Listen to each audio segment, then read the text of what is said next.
Okay, this is the Electrostatics video notes. For this one, we have big ideas 1, 2, 3, and 5. Objects and systems have properties such as mass and charge. So charge goes with electrostatics. Fields existing in space can be used to explain interactions. So we're going to talk about electric fields. The interaction of an object with other objects can be described by forces. So we're going to talk about electric forces, and then changes that occur as a result of interactions are constrained by conservation law. So we're going to talk about conservation of charge. So the learning goals for this unit, I want you to be able to recognize different methods for charging objects. I want you to be able to explain the model for electric fields, and I want you to be able to calculate electric forces acting on charged particles. So to get us started, we need to talk about what exactly electric charge is. You may have been shocked with static electricity, usually on a winter day. What happens is, as you rub up against other things, charge builds up on your body. And when that charge finds its way back to the earth or to the ground, that is when you get an electric shock. So to understand how this works, we must first understand the atom and valence electrons. So from chemistry, you probably learned that an atom is primarily composed of protons, neutrons, and electrons, where protons and neutrons are in the nucleus and electrons surround it. Well, those outermost electrons, those valence electrons, they're held loosely onto the atom. So it is possible to steal electrons from those valence electrons. So when two objects rub past each other, those valence electrons can be pulled off of one object and put onto a second. So the object that loses electrons will kind of get a positive charge, and the other thing that gains electrons will become negative. Now, some knowledge here then, there's only two kinds of electric charge, positive and negative. The neutral objects, a system may contain, for neutral objects, the system will contain equal numbers of positive and negative, so they cancel each other out. There are some fundamental particles that have no electric charge, typically neutrons. Just a bit of review, if two objects have the same charge, if they're both positive, they will repel, or if they're both negative, they will repel. If it's unlike, so a positive and a negative, then they'll attract. So charged objects or systems may, now a charged object can attract a neutral object or neutral system by changing its distribution of charge in the neutral system. We're going to talk about that here in a minute. This is charging by induction. The smallest observed unit of charge that we can isolate is the electron's charge. We call this the elementary. It has a magnitude of 1.6 times 10 to the negative 19th coulombs. Again, this is the smallest charge we have been able to isolate. We have not been able to isolate a charge less than that. Electrons then have that negative elementary charge. Protons have the positive elementary charge. So electrons and protons have the same electric charge, 1.6 times 10 to the negative 19th. It's just that electrons are negative, protons are positive. However, the mass of the proton is much, much bigger than the mass of an electron. Now we can talk about things like insulators and conductors. An insulator is an object that will not allow charge to move through it, at least not easily.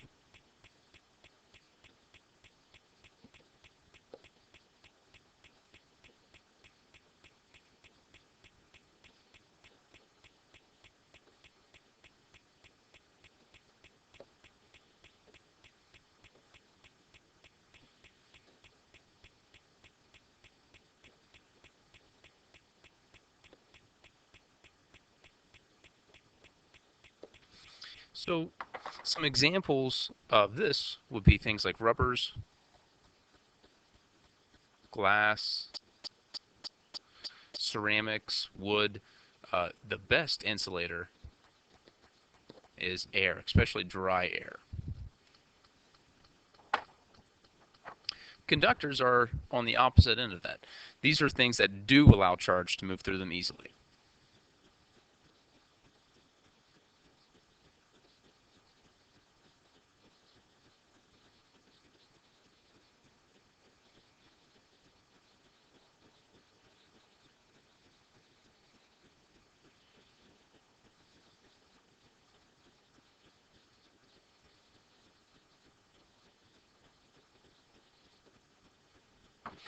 And as an example of this, typically we're talking about metals. It's important to note that there's no such thing as a perfect insulator or a perfect conductor. All metals will resist the flow of, or the movement of electrons to a certain degree, and all insulators will allow a certain amount of charge to pass through them. So there's no such thing as a perfect conductor or insulator. It's more like a continuum. On one side we have conductors, on the other side we have insulators, and there's materials in between. All right, now, uh, different types of charging. First, the first way we have is charging by contact.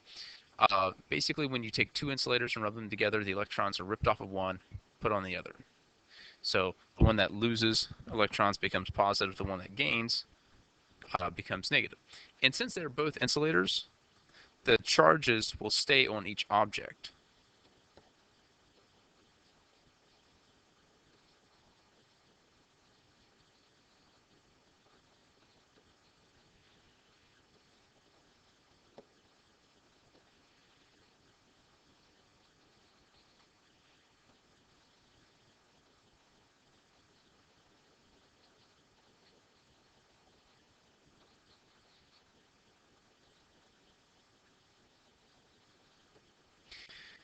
Now, they won't stay charged indefinitely.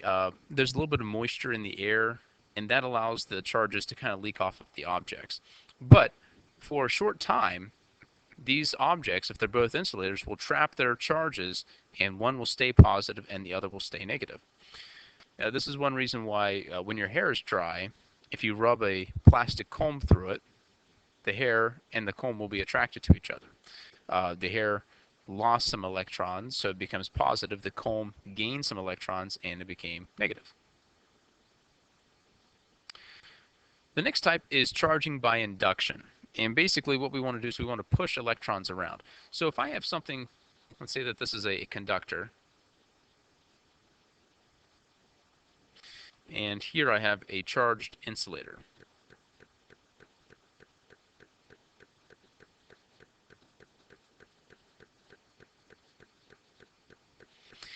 When that charged insulator comes close to the conductor, it's going to push or pull the electrons on the conductor around. So since this insulator right here is negative, it's going to push all the electrons to the opposite side of the conductor, leaving uh, half of this positive and the other half negative. And then because this insulator is negative and this half of the conductor is positive, they will then attract to each other. So you would actually see this metal conductor being pulled towards the charged insulator. And this is actually how lightning works. Um, Due to various processes in clouds, bumping and moving around, the cloud will become polarized. That means that half of it will become positive, the other half will become negative. And the negative side of the bottom of the cloud will then push the electrons deeper and deeper into the Earth until the top surface of the Earth is positive. And there's a certain condition that's met. I believe it's right around 3 million volts per meter. That's something we'll talk about later. But when that condition is met, we will get a discharge, which we call lightning. And we see the same exact thing when you get shocked, like by a metal doorknob or something. Um, it's a condition has been met, and there's a static discharge, which we call lightning or static shocks. The final type of charging is by polarization. And with this, if we have a polar molecule,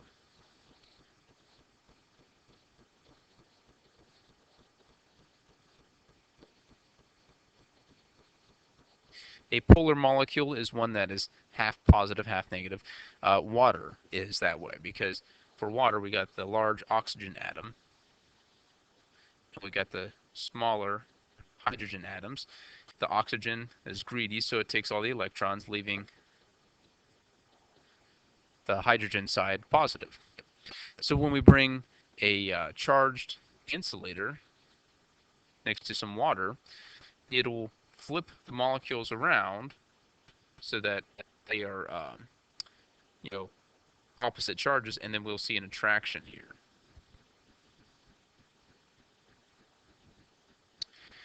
Okay, the next thing I want to talk about is conservation of electrical charge.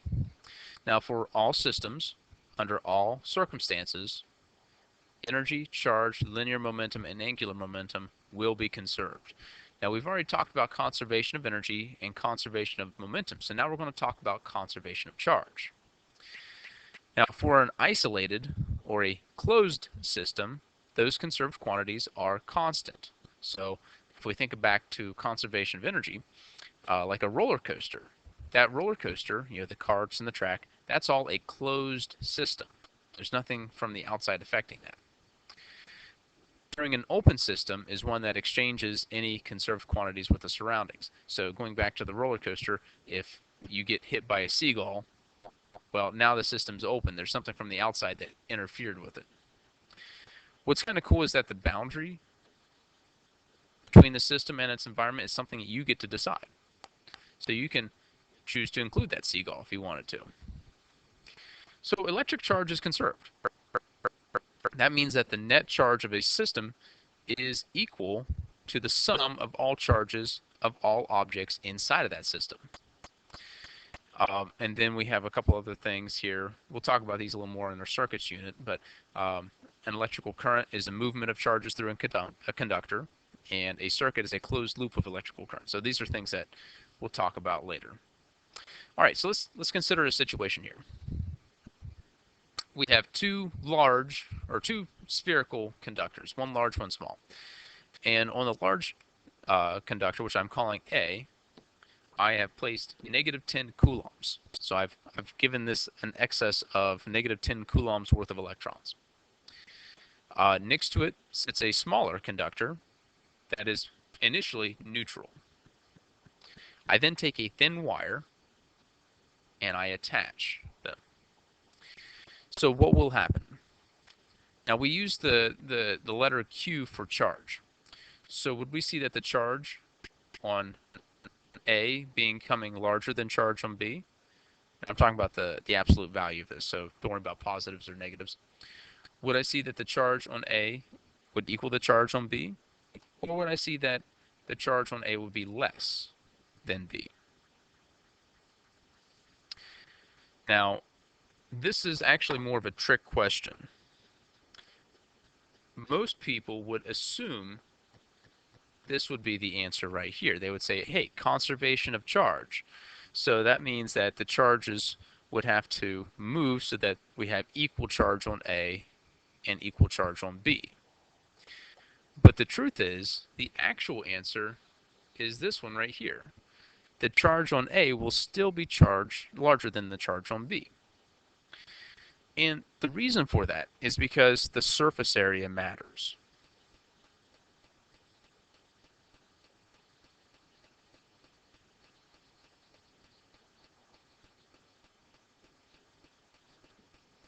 There has to be room for these charges to sit next to them. I mean, these charges are all negative charges. They're all going to repel each other. So if there's not enough room, well, it just wouldn't work. Really what it comes down to, though, is this principle right here, where this symbol is the surface density.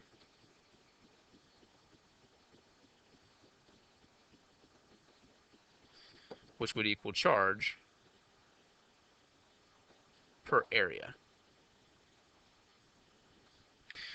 So really, and I believe this is the sigma symbol. I have to look that up. But really, it's the surface density that has to be the same. So looking at this then, two things must be true. First off, the total charge on A plus the total charge on B must equal that 10 coulombs. Don't worry about the positive or negatives. But if this charge B is neutral, so I can say it has an excess charge of 0 coulombs, And if charge A, or the charge on A is negative 10, then that means that the charge between A and B must remain 10 coulombs, in excess of 10 coulombs. So this must be true. The second thing that must be true is this statement right here. So it's charge divided by area. So that means that the charge on A divided by its area, well, this is surface area, so it's going to be 4 pi, the radius of A squared, must equal charge on B divided by 4 pi radius of B squared. So these two things must be true. That means we have two equations with two unknowns, where the two unknowns are QA, QB, and RA, RB. So if we wanted to, we could solve something if we wanted to. So really, when it comes to conservation of charge, we have to be very, very careful.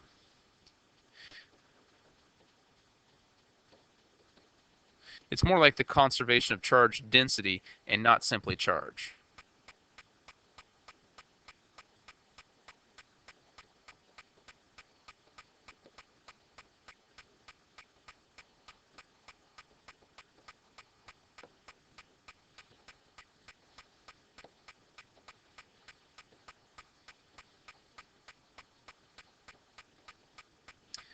Well, that concludes video 1.